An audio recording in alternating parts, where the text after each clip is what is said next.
네, 안녕하십니까. 한국사 능력 검정 시험 고급 이론 강의를 진행하고 있습니다. 제가 지난 시간에 조선 건국 이후에 통치 체제의 정비까지 살펴봤습니다. 이 시간에는 근세 정치 제3장 살림의 대두와 붕당 정치부터 살펴보기로 하겠습니다. 자, 이건 이제 시기적으로 보면은 몇 세기에서 몇 세기로 가느냐 하면은 15세기에서 16세기로 넘어가는 부분입니다. 거기 나와 있는 관학파하고 사학파 내지 훈구파하고 살인파의 비교 성향에 놓은 표가 하나 있습니다. 이 표는 꼭 기억을 해두세요. 이걸 외워야 한다라는 그런 것보다는요. 15세기 사회를 주도했던 관학파의 성향하고요. 16세기 이후 사회를 주도했던 살인파, 사학파의 성향을 좀 비교해서 정리를 좀 해두시라는 얘기입니다. 우선 넘어가는 과정부터 한번 살펴보기로 하죠. 15세기 훈구에서 16세기 이후 살림으로 넘어가는 과정에서 여러분들이 좀 이해를 좀 하셔야 될 부분은 뭐냐 하면은 정치 면에서는 사화입니다. 사화. 사화는 살림들이 화를 입었다 그래서 사화라고 일합니다. 사화는 살림지화, 그러니까 살림의 화, 살림의 변, 뭐 이런 뜻이에요. 그러니까 훈구하고 살림하고 싸워서 살림이 피해를 봤다는 겁니다. 몇 번에 걸친 사고가 나면 4번에 걸친 사고가 나오죠. 그러면 경제 면에서는 농장 확대를 얘기를 합니다. 사전 확대죠. 그래서 농장 확대의 주체는 누굽니까? 라고 하면은 훈구예요, 살림이에요? 훈구입니다. 훈구의 농장 확대, 이 부정, 비리 이런 것들을 살림들이 삼사를 통해서 등장하면서 비판하는 겁니다. 그래서 기득권을 갖고 있는 훈구 세력하고 뭐가 나오는 거죠? 충돌이 나오는 거죠. 그것이 사화예요. 그러니까 4번에 걸친 사화를 통해서 살인비의 피해를 보고 어디로 옵니까? 지방으로 내려옵니다. 향촌에 내려오면 얘네들의 기반이 있죠. 예를 들어서 서원, 향야, 유양소 등 얘네들의 세력 유지 기반이 있었어요. 이걸 가지고 다시 재충전해서 중앙으로 진출하는 겁니다. 그래서 훈구를 밀어내고 살림의 권력을 잡죠. 이때가 16세기 선조 때입니다. 그 선조 이후에는 살림의 권력을 잡는 거죠. 일단 정치 면에서는 사화와 경제 면에서 농장 확대를 설명하지 않는 훈구에서 살림 15에서 16세기로 이행은 없다. 이렇게 보시면 됩니다. 아셨죠?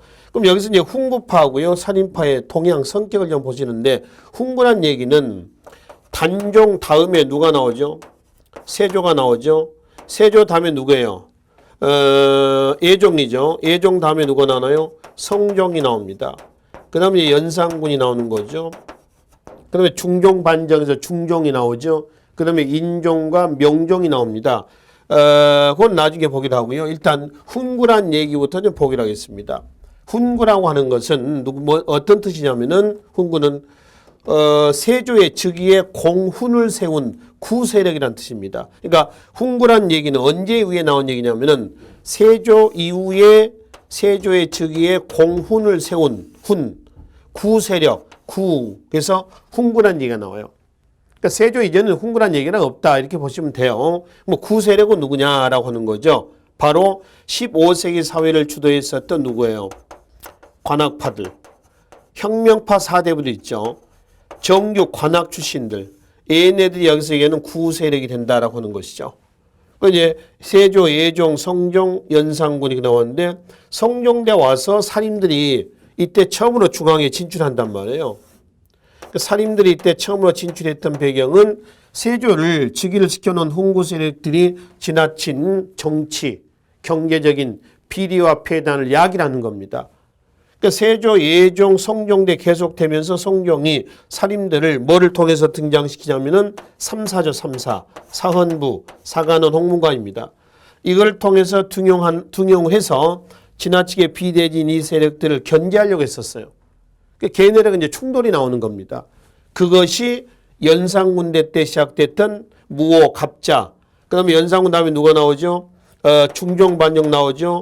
조광조 개혁 정치로 해서 나타났던 김효사와 그 다음에 중종 다음에 인종만 8개월 만에 병사했죠. 그런데 명종이 등장하자마자 인종대 외척을 친 마지막 왕위 계승 문제에서 비롯된 을사사화 이렇게 해서 4번에 걸친 사화가 나옵니다. 그 4번에 걸친 사화를 통해서 누가 피해를 봤다고요? 사화의 피해자는 누구다? 살인입니다. 살인들이 사화의 피해자예요. 그리고 이제 사화는 어디서 터집니까? 중앙이에요, 지방이에요? 중앙이죠. 사화와 붕당의 차이를 구분하시면 됩니다. 사화는 훈구와 살인과의 싸움이고요. 붕당은 살인과 살인의 대립이에요. 자, 사화는 다시 중앙을 무대로 합니다만 붕당은 지방을 무대로 합니다. 다시 사화는 단기전입니다. 한 세력이 한 세력을 치며 끝나요. 근데 붕당은 오래 갑니다. 장기전이에요.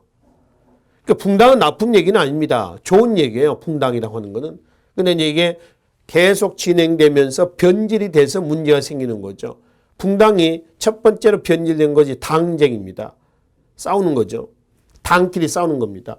그 당쟁이 두 번째로 변질된 것이 뭐냐 그러면은 일당전제합니다. 한 당이 독주하는 거죠. 일당전제화. 그렇죠? 그거에 배달 막자라고 하는 것이 숙종에 나왔던 뭐예요? 탕평책이에요. 잘 됐나요? 안 됐죠. 그래서 나중에 이제 뭘로 가나요? 19세기 세도 정치로 갑니다. 이게 한 정치사의 흐름이에요, 지금. 그러니까 여기서 살인들이 피해를 봤어. 어디에서? 중앙에서. 그러면 이제 고향으로 내려옵니다. 낙향을 했어요. 내려오니까 얘네들의 세력 기반이 있었어.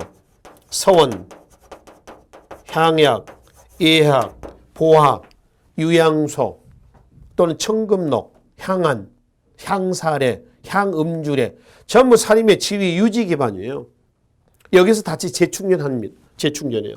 그렇게 해가지고 누구 때? 명종 다음에 선조 때 와가지고 얘네들이 권력을 잡습니다. 그 선조 이후에 이제 뭘로 간다는 거죠?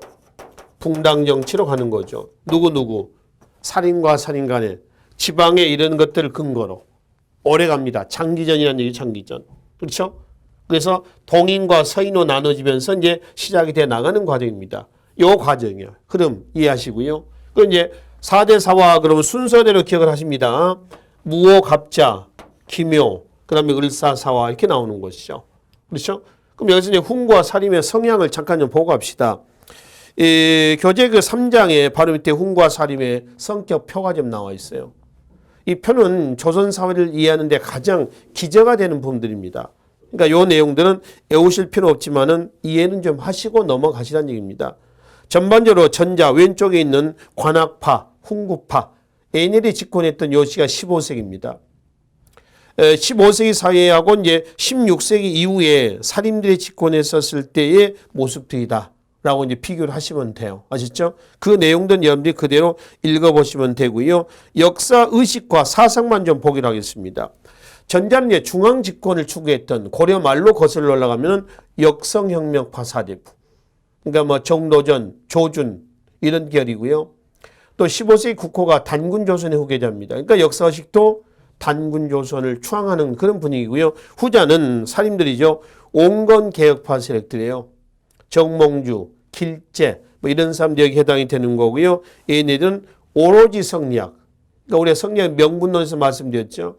전자는 성리학이 아니래도 불교, 도교 다 취합을 합니다. 근데 후자는 어때요? 그렇지는 않죠. 오로지 성리학입니다. 존화양의 사상을 기억을 한번 하시면 돼요. 바로 이제 조선 건국의 앞에 강에서 말씀드렸죠. 명분론에 대해서 성리학에서 말씀을 드렸습니다. 그리고 얘네들의 역사의식은 중국 중심의 역사의식이에요.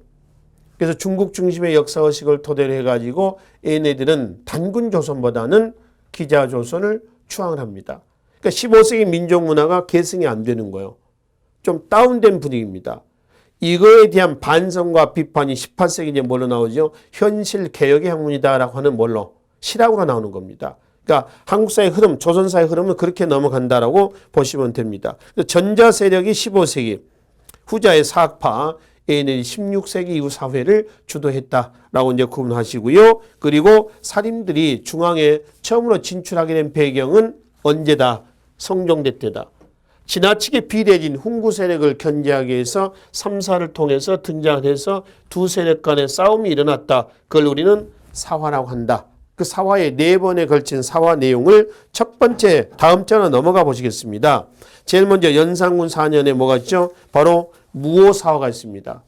이 무호사화는 사초 문제 때문에 터졌어요. 그러니까 보통 사화 그러면 이 사자를 쓰는데 무오사화는 사초 문제 때문에 터져서 이 사초 왕의 일거수일투족을 기록하는 겁니다.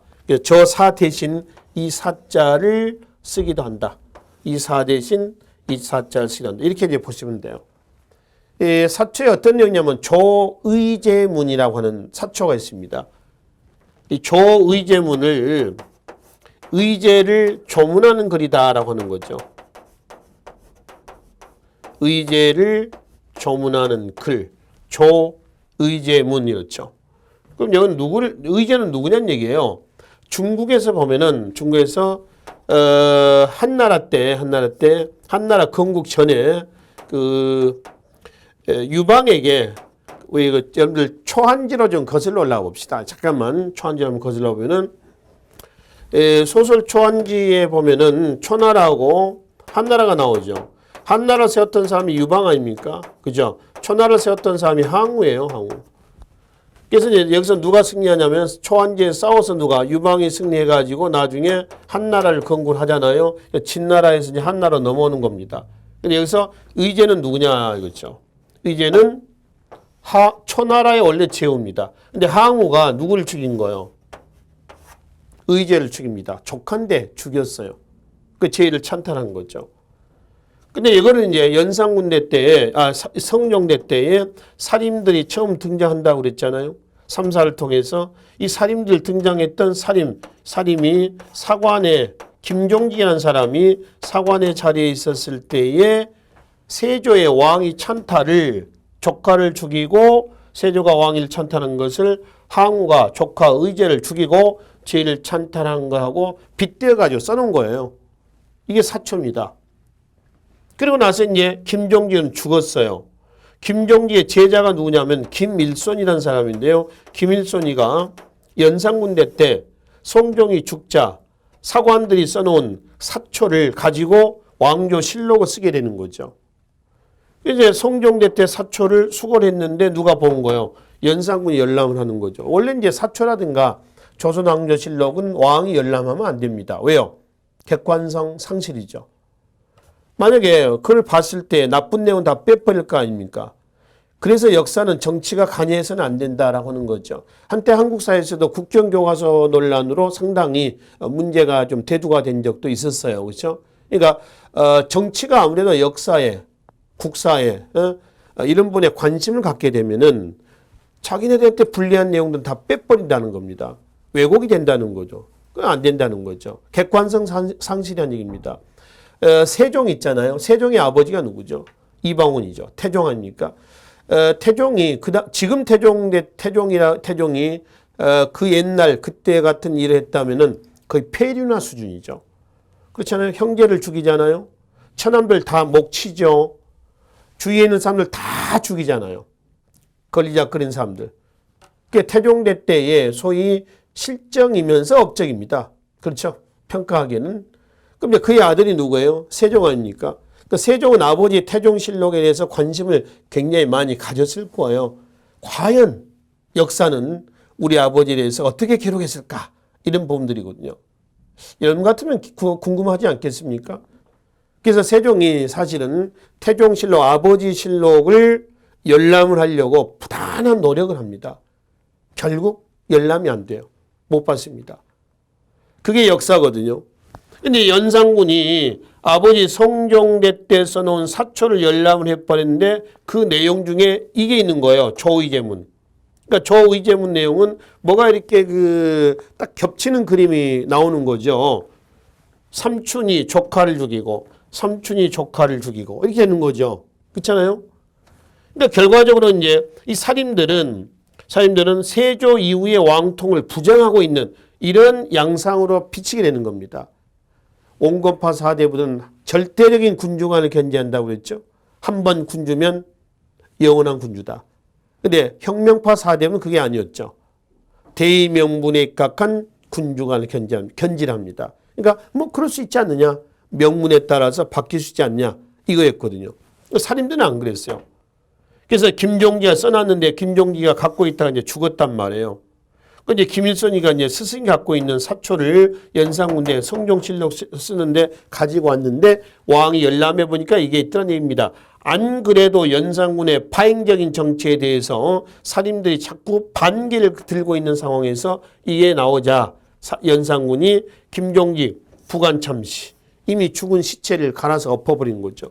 김일성 처형. 그래서 살인들이 대거 제거됩니다. 이게 사초 문제 때문에 터졌던 무오사화예요. 그리고 이제 두 번째 사화가 뭔가요? 갑자사화입니다. 이것도 연산군대 때죠. 연산군의 어머니가 윤씨예요. 성종의 부인이자 연산군의 어머니입니다. 근데 연산군의 어머니가 어렸을 때 죽었는데 자기 어머니가 죽은지를 몰랐어요. 다른 어머니가 계모가 이제 어머니인 걸로 알고 성장을 했단 말이에요. 근데 나중에 보니까 자기 어머니가 폐출이 돼서 사사가 됐다는 얘기입니다. 사사. 사약을 먹고 제거가 됐다는 얘기죠. 그게 연산군 말기에 연산군 10년인데 연산군 12년에 중종반정이 일어나거든요. 그러니까 연산군 10년이라고 한다면 연산군의 파행적인 정치가 굉장히 심하게 일어나고 있는 그런 시점입니다. 그래서 어머니 윤씨 폐출 사사에 같이 동조했던 누구를 치는 거예요? 훈과 살인을 같이 치는 겁니다. 이게 갑자사화예요. 그리고 나서 중종반정이 일어났어. 그래서 연산군이 축출이 됐어요.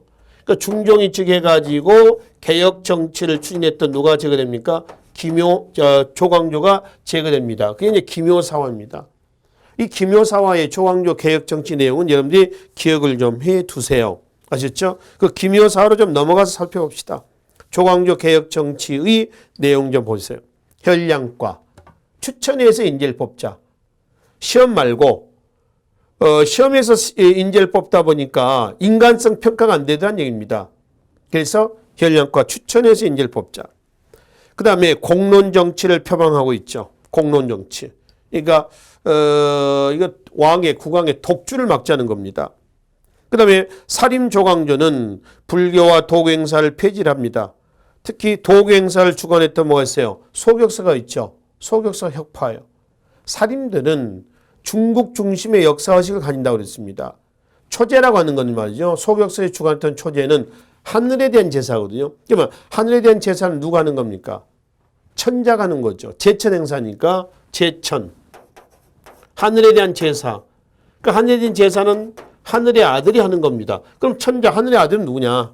중국 황제거든요. 그 중국 황제가 하는 걸 어떻게 우리가 하느냐? 이거예요 지금. 그래서 소격서 폐지합니다. 그 다음에 해양약을 전국적으로 실시하려고 했고요. 그 다음에 소학교육을 장려합니다. 소학은 어린이에 대한 수신서를 소학이라고 그랬습니다. 그리고 16세기 농민의 부담에서 세금 부담에서 가장 컸다는 공납제폐단을 시정합시다. 그래서 공안을 다시 작성하자. 공안이라고 하는 것은 특산물을 거두는 장부입니다. 없는 걸 부과해서 되겠냐는 얘기예요. 있는 걸 현실에 맞게 생산되는 걸 부과하자 이 얘기입니다. 그리고 위훈삭제가 있습니다. 이 위훈삭제라고 하는 것은 중종 반정 때 공훈을 세우지 않는 이 79명 정도, 그럼 80명을 가야 되거든요. 얘네들이 전부 다 가짜 자기를 받는 거예요. 1등 공신이 돼가지고 토지와 노비와 관직을 막 받는 겁니다. 가짜를 삭제하자, 색출하자 이런 얘기입니다. 그래서 색출하니까 걔네들이 가만히 있겠습니까? 조광조를 뒤집어 엎는 거죠. 주초위양이라고 그래요. 주초위양, 주초위왕입니다. 낙엽에다가 꿀로 글을 써가지고 벌레를 올려놓으니까 벌레가 자연스럽게 꿀만 갉아먹어요. 글자가 새겨지는 거죠. 아주 자연스럽게. 그래서 이 주초위양이라고 하는 낙엽을 갖다가 중종이 갖다가 주는 겁니다. 조광조가 지금 역모를 꾀하고 있습니다. 그래서 중종이 조광조를 친 거예요. 이게 기묘사화입니다. 그 주초위양은 뭐냐? 주자와 초자를 지금 파자를 해놓은 겁니다. 합자를 해놓으면 뭐가 되는 거예요? 조가 되는 거죠. 조씨가 뭐가 된다? 왕이 된다 해서 주초위양이다. 이렇게 하는 거죠. 왜 이장면한테 보면은 18자 위양 또는 목자 득국서 이런 게 나왔잖아요. 같은 도참설에 나온 거죠. 자, 기타 업문청 부학. 업문청은 한글 연구관청입니다. 연산군대 때 자꾸 자기의 비행을 한글로 대자보를 붙인다. 그래서 업문청을 없앤 걸 다시 부활을 해요. 그래서 어려운 유교 경전을 한글로 번역을 해서 보급을 하는 겁니다. 그래서 유교적인 도덕적인 이런 인재들을 길러서 추천, 현량과에서 인재로 뽑으면은 연산군대와 같은 파행적인 정치는 나오지 않을 것이다. 이렇게 보는 거죠. 그 다음에 기타 보세요. 내수사의 장리는 이자놀이 하는 거죠. 빌려주고 하는 것들을 그 오래된 많은 이자는 없애는 겁니다. 토지제도에서 균전제, 그 다음에 향청, 유양소를 얘기했죠. 세조 때 이시의 난을 계기로 폐지했던 것이 성종대 향청으로 부활됐잖아요. 그걸 없애자 이런 얘기입니다. 이런 것들이 바로 조광조의 개혁정치 내용에 해당이 되겠습니다. 근데 결국 주초 위양이라는 무고를 내세워서 제거가 됩니다. 이게 이제 기묘사화예요. 자, 그리고 이제 명종으로 건너가나요? 명종입니다. 이 중종 다음에 인종 명종인데 인종과 명종은 배다른 형제예요. 둘 다 아버지는 중종입니다. 인종의 어머니가 장경왕후고요. 그 다음에 명종의 어머니가 문정왕후입니다. 둘 다 파평윤씨예요. 사가들은 앞에 장경왕후가 먼저 왕후가 됐다. 그래서 얘네들을 대윤이라 하고 얘가 나중에 왕후가 됐다. 그래서 뭐라고 그래요? 소윤 이렇게 하는 거죠. 대윤, 소윤 이렇게 구분합니다. 근데 장경왕후와 중종과 사이에서 인종을 낳고요. 인종을 낳자마자 장경왕후가 7일 만에 한 6일인가 한 일주일 만에요. 일주일 만에 산후증으로 그러니까 산후조리를 하다가 죽어버려요. 이게 문제가 생긴 거죠. 인종의 이제 후사를 걱정해야 되는 문제가 생기는 겁니다. 그게 이제 인종의 외삼촌, 유님이라든가 얘네들이 인종을 이제 보위를 하는 겁니다. 보위를 하는 거죠.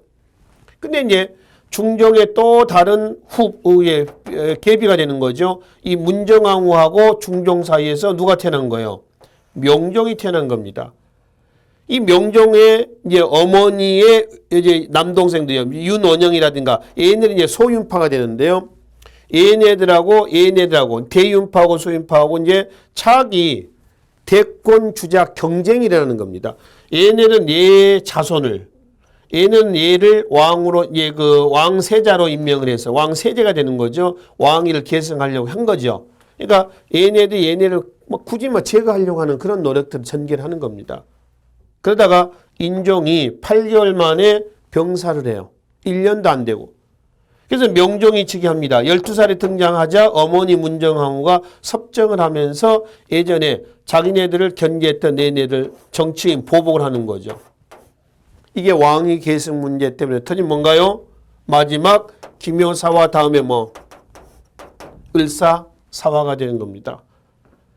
그러니 외척들, 소위 그 소윤씨 세력들이 판을 치면서 정치 경제적인 혼란이 가속이 되고 이런 배경에서 경기도 양주의 백정 출신 임꺽정이라는 사람 아시죠? 임꺽정의 난이 일어납니다. 임꺽정의 신분은 백정입니다. 백정. 그리고 이제 명종대 때 1555년에 을묘해변이 일어나서 전라도 일대가 완전히 작살이 납니다. 사회 경제 혼란이 계속 정치 경제 사회 혼란이 지속되고 있는 거죠. 그런 상황에서 명종 다음에 선조가 즉위해서 외란이 터지는 거죠. 이미 사회는 피폐해지고 있었다라고 하는 거죠. 자, 다시 넘어와서 그래서 이제 무호갑자 기묘을사사화를 통해서 4번의 사화를 통해서 누가 피해를 봤다? 살인들이 피해를 봤다. 어디로 갔다고? 중앙에서 피해를 보고 고향으로 내려왔더니 얘네들의 세력 기반이 있었다. 그렇죠? 이 세력 기반 이런 것들을 중심을 해가지고 다시 이제 축적을 해서 중앙으로 진출해서 누구 때? 선조 때 권력을 잡은 겁니다. 그 중에 살인의 지위 유지 기반했을 때 여러 가지가 있거든요. 그 여러 가지의 기반들은 바로 다음 장에 서원, 향약 그 한 장을 넘겨보세요. 서원, 향약 마지막에 보시면은 청금록, 유양소, 향에, 향한, 향규, 향음주례, 향사례, 예약복 있죠. 이 전부 다 살인의 지위 유지 기반들이에요. 청금록은 서원에 소속된 양반들의 명단입니다. 여기에 이름이 들어가면은 지방에서 양반 행세를 하고 다니는 거죠. 유양소는 우리가 지방제도에서 말씀을 드렸죠. 향에는 향촌의 모임이에요. 양반들의 모임입니다. 일종의 어느 그 모임이 만들어서 그 시골 향촌을 주도해 나가는 거죠. 향하는 향촌의 양반, 그러니까 향에 소속된 양반의 명단이에요. 여기에 이름을 올리면 지방에서 특권을 유지하거든요. 향규는 향촌의 규약입니다. 규약. 그러니까 어떤 일종의 요즘 얘기하면 조례, 하위법, 조례 정도로 보시면 돼요. 그리고 향음주례는 시골의 어른들을 모셔다 놓고요. 음주는 뭐예요? 술과 음식을 대접하는 겁니다. 어른들을 공경하는 모습들을 보이는 거죠. 그럼 그거를 했던 사람들이 나중에 늙었을 때 자기네들도 계속 항구적으로 대접을 받는 거죠. 향사례는 향음주례를 하고 나면은 친목 모임을 하고 나면은 얘들끼리 활 쏘는 모임도 합니다. 사는 활이요, 활. 그 다음에 예약, 상장제에 관련된 학문이죠. 그 족보를 편찬해서 달달달 내우는 보학, 뭐 이런 것들이 있어요.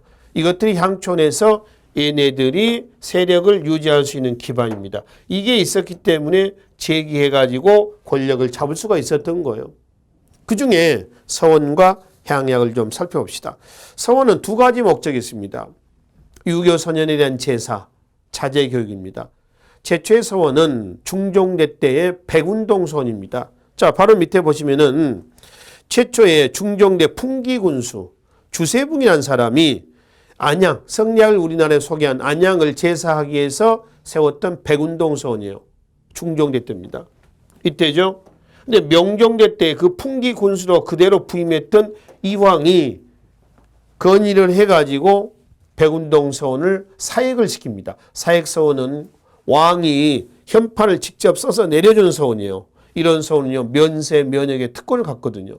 그래서 사액 서원이 됩니다. 이때 백운동 서원의 현판이 바꿔서 달게 됩니다. 소수 서원이다. 같은 서원이죠. 명칭이 이제 바뀌어진 겁니다. 그래서 이 백운동 서원이 소수 서원으로 되면서 조선 후기에 국가 재정을 또 까먹는 이런 또 불편함도 나오게 되는 거죠. 그러니까 서원의 확대는 국가 입장에서는 통치 체제가 약화가 되는 겁니다. 반대로 지방의 살림 양반들은 서원을 통해서 세력을 굳건하게 해 나갈 수 있었던 것이죠. 그래서 서원은 긍정적인 기능도 있어요. 학문의 지방 보급이라고 하는 긍정적인 기능도 있습니다만 부정적인 면도 있습니다. 결국 붕당 정책 근간으로서 중앙의 정치가 굉장히 혼란하게 되는 계기가 됐었으며 국가 재정에도 안 좋은 결과를 가져왔었다라고 하는 것이죠. 자, 이것과 함께 또 하나 사림의 지위 유지 기반이 있던 뭐가 있어요? 향약이 있습니다. 이 향약은 향촌 교화 규약이라고 되어 있죠. 그 개념에 보십시다. 마지막 줄에 향촌 교화 규약이에요. 최초의 향약은 조광조죠. 송나라에 여치 향약을 수입을 한 거죠. 쉽게 하면은 가지고 와서 실시하려고 했었습니다. 이 조광조가 개혁 정치를 추진하다가 김효사화로 제거되죠. 그러니까 조광조가 실시하려고 했던 향약은 실시가 안 됩니다. 그럼 조광조는 어떤 향약을 실시하려고 했냐면 친족 단위 향약을 실시하려고 했습니다. 친족 단위. 근데 왜 친족이냐 그러면은 조광조는 친족 내에서 도덕적인 자기 완성이 된 사람을 길러서 이런 사람들을 추천에 의해서 추천 현량과입니다. 에 의해서 관료로 뽑으면은 연산군대와 같은 파행적인 정치는 나오지 않을 것이다. 이렇게 본 거죠. 그래서 친족 단위 향약을 실시하려고 했는데 결국은 김효사화로 제거됐잖아요. 그래서 이제 잠잠해지다가 나중에 이왕과 이등에 의해서 지역 단위 향약으로 확대가 됩니다. 우리나라 향약은 결국은 친족 단위 향약이 아니라 뭐다? 지역 단위의 향약이다. 각 지역마다 향약의 덕목이 같겠어, 다르겠어? 다르겠죠. 그러나 공통된 덕목이 있어요. 그게 밑에 나와 있는 4대 덕목이에요. 덕업상권, 과실상규, 예속상교, 그리고 환난상휼이었습니다. 이게 공통된 덕목입니다. 그 중에서 가장 중요했던 것은 환난상휼이에요. 그러니까 어려울 때 서로 돕자는 겁니다. 상부상조하자는 거죠. 향약의 조직을 보면은 맨 위에 누가 있어요? 약정이 있죠. 밑에는 도약정이 있습니다. 밑에는 부약정이 있습니다. 밑에는 직월이 있습니다. 밑에는 농민이 들어갑니다. 이게 향약의 조직이에요. 여기서 약정은 고문관이에요.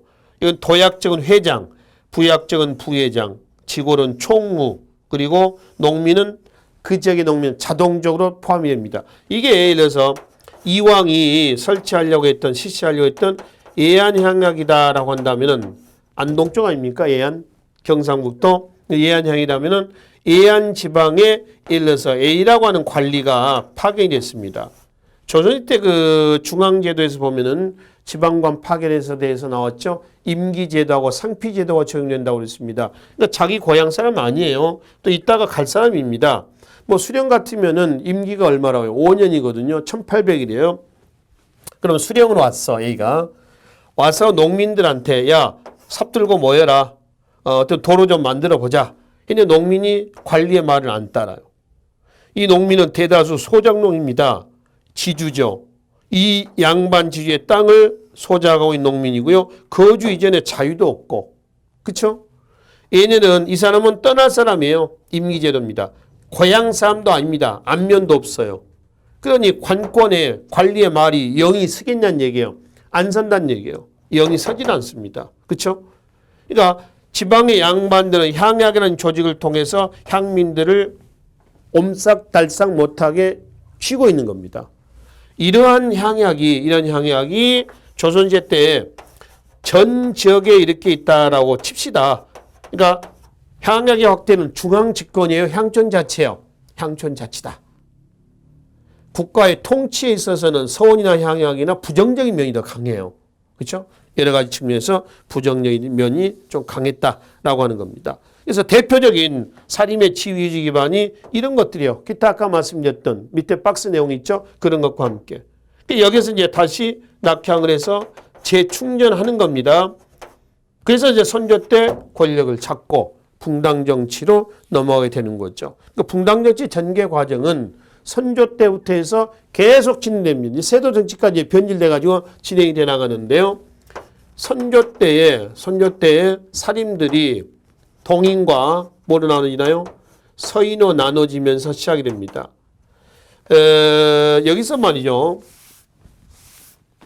동인 서인은 어떤 사람들이었냐면은 강경파, 거꾸로 보겠습니다.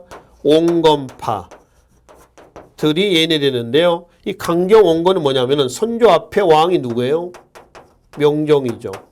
그러니까 명종대 때는 외척들에 의한 척신 정치가 행해집니다. 아까 누구였죠? 명종대 때의 소윤 세력이었습니다. 명종대 소윤이죠. 그럼 윤원영이라든가 얘네들 아닙니까? 자, 걔네들에 대한 척신 정치, 청산 문제를 놓고 사림들이 강온으로 나눠집니다. 그러니까 강경파 세력들은 가차없이 치자. 얘네들은 문제점만 토려내자. 이런 입장이에요. 이 강경파는 명종 이후에 과거를 통해서 등장했던 옹건파는 기성살인들입니다. 그러니까 기성살인들이라고 한다면은 15세기 때 중앙정치권에 동참하지 않고 제야에 직거했던 걔네들이 기성살인이요. 얘가 이제 신진살인 이렇게 하는 거죠. 기성살인 대 신진살인이에요. 그 강경파가 동인이 되고요. 옹건파가 서인입니다. 이거는 선조 때 와가지고 뭐 때문에? 이조 전랑직이라는 관직 때문에 이 관직 하나를 놓고 많아진 살인 양반들이 김효원을 중심으로 한 동인과 심의겸을 중심으로 한 서인으로 나눠집니다. 그 이조 전랑직은 거기 한번 보십시다. 이조 전랑직은 정 몇 품이에요? 5품. 정랑과 정육품 좌랑으로 나눠져 있죠. 그죠? 근데 정5품, 6품은 요즘에 5급, 6급 공무원이에요. 그러니까 중간 매니저 정도 됩니다. 그 높진 않아요. 그렇다고 아주 낮진 않지만은. 근데 이 5급, 6급 공무원의 직무가 보면은 막강한 권한을 가지고 있어요. 통청권이 있죠. 통청권은 가로 안에 있는 그런 권리입니다. 낭천권도 있죠. 천대권도 있습니다. 이걸 자천권이라고 돼요. 후임 전랑을 추천하는 거죠. 그러니까 비록 그 관직은 높진 않는데 막강한 권한을 가지고 있는 겁니다. 그래서 이 자리 하나를 놓고 김효원과 심의겸, 김효원의 집이 경복궁 동쪽 건천동에 있었어요. 그래서 동인이라 하고요. 그다음에 심의겸의 집은 경복궁 서쪽 정동에 있었답니다. 그래서 서인이라고 그래요. 그래서 동서로 나눠집니다. 그러나 이제 선조 때 다시 북인과 뭐라 하죠? 남인으로 나눠지는데, 이 북인 남인은 갑자기 나눠진 건 아니고요. 선조 때 집권 여당은 먼저 동인이었습니다. 근데 동인에서 서인으로 권력이 넘어가게 된 계기가 된 사건이 1589년 기축년의 기축옥사라고 그래요. 정열입 모반 사건이라고 얘기합니다. 그 정열입의 모반 사건의 배후에 동인이 있었다 해가지고 바로 서인의 정철이 동인까지 같이 친 거예요. 그래서 권력이 서인으로 넘어왔어. 그 서인으로 넘어왔다가 그 정철이 건저의 문제, 그래서 건저의 문제라면은 세자 책봉 문제입니다. 세자 저하를 옹립하는 의례 문제를 선조에게 건의합니다. 그러니까 신하가 왕한테 세자 책봉합시다 이렇게 된 거죠. 이거 잘못 걸리면은 역모로 걸릴 수가 있거든요. 설사 그 반대인 경우도 신하가 말을 잘해야지 잘못하면 역모로 걸린다는 얘기예요. 왕이 신하에게 야 세자 좀 알아볼래 그러면 신하는 뭐라고 얘기해야 되겠어요? 왕에게 아니 되옵니다. 전하께서 천년만년 해먹을 수 있습니다. 무슨 가당 찾는 신하를 옹립합니까? 세자를 옹립하겠습니까? 이렇게 나가야 돼요.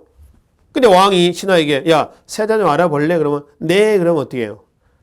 이건 잘못하면 나를 제가 치려고 하는 그런 음모를 갖고 있지 않는가 이렇게 의심을 하게 되잖아요. 근데 그게 거꾸로 됐어요. 이거는 왕이 묻는 것도 아니고 신하가 왕한테 세자 책봉합시다 이렇게 한 거죠. 그러니 선조가 좋아하겠습니까? 이때 이제 기축옥사를 통해서 피해를 본 동인이 어떻게 그럴 수 있느냐 신하가. 그래서 정철의 처벌 문제를 놓고 강, 온으로 나눠지는 겁니다. 그래서 강경파는 서인과 정제를 같이 치자라고 하는 거죠. 얘네들이 나중에 북인이 되고요. 그 다음에 뭘 서인까지 다 치느냐 정철만 치자 이런 온건파입니다. 얘네들이 나중에 분당에서 뭐가 남인이 되는 거죠. 그래서 동인에서 이제 북인과 남인이 이렇게 나눠지는 겁니다. 뭘 계기로? 정철의 건저의 문제를 계기로. 이런 상태에서 이제 북인 남인이 다시 이제 권력이 동인에서 기축옥사를 통해서 서인으로, 정철의 건재의 문제를 통해서 다시 어디로? 동인, 이른바 북인 남인으로 다시 권력이 넘어온 거죠. 이런 배경에서 외란이 터지고, 외란 때 북인은 의병항쟁을 통해서 완강하게 저항했습니다. 근데 남인의 유성룡 등은 일본과 평양성 탈환한 이후에 일본과 화의를 주장했다고 그래서 외란 이후에 정계 주도권은 자연히 누가? 북인이 잡습니다. 왜? 우리는 목숨 내걸고 싸운데 니네 왜 일본과 화의를 주장했느냐? 그래서 이제 압박을 하는 거죠. 정계 주도는 북인이 잡아요. 그러다가 이제 세자 책봉 문제로 해서 그 북인이 다시 대북과 뭐로 또 나눠지죠? 소북으로 나눠집니다. 대북은 광해군을, 소북은 누구를? 임해군을. 이렇게 넘어가는 거죠. 그래서 이제 광해군을 추대했던 대북이 선조 다음에 권력을 잡습니다. 광해군 대북파. 이렇게 나가고요. 야당은 소북도 있고요. 남인도 있고 서인도 있었던 거죠. 이게 이제 붕당 정치 전개 과정이에요. 그러면 이렇게 전개된다라고 보시면 됩니다. 그리고 나서 이제 이후에 광해군 뒷장에 보시면 인조, 효종, 현종 이렇게 넘어가는 부분이 있어요. 그 중에 가장 붕당 정치가 긍정적으로 잘 진행된 시기는 언제냐 그러면은 다음 장에 보십시오. 인조, 효종, 현종입니다. 이 인조, 효종, 현종 대 때는 집권 여당이 누구예요? 서인입니다. 서인 주도하에서 남인이 동참하는 그런 과정이에요. 일단 여기까지만 보겠습니다. 그리고 이제 광해군 이후에 그 정책 내용들 여러분이 한번 읽어보세요. 나중에 외란 부분에서 우리가 다시 살펴볼 겁니다. 그래서 외란 부분에서 보기로 하고요. 일단 인조, 효종, 현종 대 때가 붕당 정치가 가장 잘 진행된 시기였다. 그럼 현종 다음에 누가 나오나 이제요? 현종 다음에 누구죠? 숙종이 나오죠. 숙종 다음에 누구죠? 장희빈 아들 경종이죠. 그 다음에 영조죠. 그 다음에 정조가 나오죠. 그 다음에 순조가 나오죠. 그 다음에 헌종이 나옵니다. 그 다음에 철종이 나옵니다. 그 다음에 누구죠? 고종이죠. 그 다음에 순종이죠. 여기서 일제 강점기로 가는 겁니다. 우리가 붕당 정치가 가장 긍정적으로 잘 진행됐다라면 인조, 그 다음에 누구? 효종, 현종. 이때예요. 서인 주도하에서 누가 동참하는, 남인이 동참하는 이 모습이거든요. 근데 이제 현종 이후에 숙종 때부터 변질이 됩니다. 변질되면서 환국 정치가 나오고요. 이 환국 정치 속에서 숙종대 때 붕당정체 폐단을 시정하기 위한 탕평책이 나왔는데 실패. 영조 때도 탕평책 나왔는데 실패. 정조 때도 탕평책 나왔는데 실패. 그것이 순조 때의 안동 김씨, 헌종대 풍양조씨, 철종대 다시 안동 김씨, 3대 63년간에 걸친 특정 붕당이 권력을 잡는 게 아니라 특정 외척들이 권력을 좌지우지하는 뭘로 한다. 세도 정치로 가는 거죠. 그 세도 정치 속에서 고종이 12살에 등장을 해요. 철종이 후사 없이 죽자 고종이 12살에 등장을 하자 아버지 흥성군이 섭정을 합니다. 그래서 흥성군이 대원군이 돼가지고 정책을 꾸려나가는 거죠. 그 대원군 등장 배경은 세도 정치에서 보시면 되겠죠. 그러고 나서 대원군이 물러가고 그리고 고종의 친정으로 가고 1876년 강화도 조약을 통해서 개항이 되고 열강의 문물이 들어오고 하는 그런 과정을 넘어가는 거죠. 자, 전체의 흐름은 이렇게 보시면 됩니다. 그리고 이제 붕당정치 전개 부분의 내용들은 나중에 뒤에 가서 따로 보기를 하고요. 일단 여기서는 훈구와 사림의 성향 이 시간에요. 그리고 이제 훈구에서 사림으로 넘어가게 된 배경 그리고 사림들끼리의 훈과 사림 간의 그 사화 내용을 당연히 말씀을 드려야 되겠죠. 사화는 순서대로 내용까지 꼭 정리하셔야 됩니다. 자주 출제되는 부분이기 때문에요. 특히 조광조 개혁 정치는 꼭 기억을 해두세요. 그 이제 사림의 지위 유지 기반 다시 재개해가지고 붕당 정치에 넘어가는 과정까지 마무리를 하도록 하겠습니다. 자, 이번 강의는 여기까지 마무리를 짓고요. 다음 시간에는 조선의 대외 관계를 살펴보면서 나머지 붕당 정치 전개 내용까지 정리하도록 하겠습니다. 다음 시간에 뵙겠습니다. 수고하셨습니다.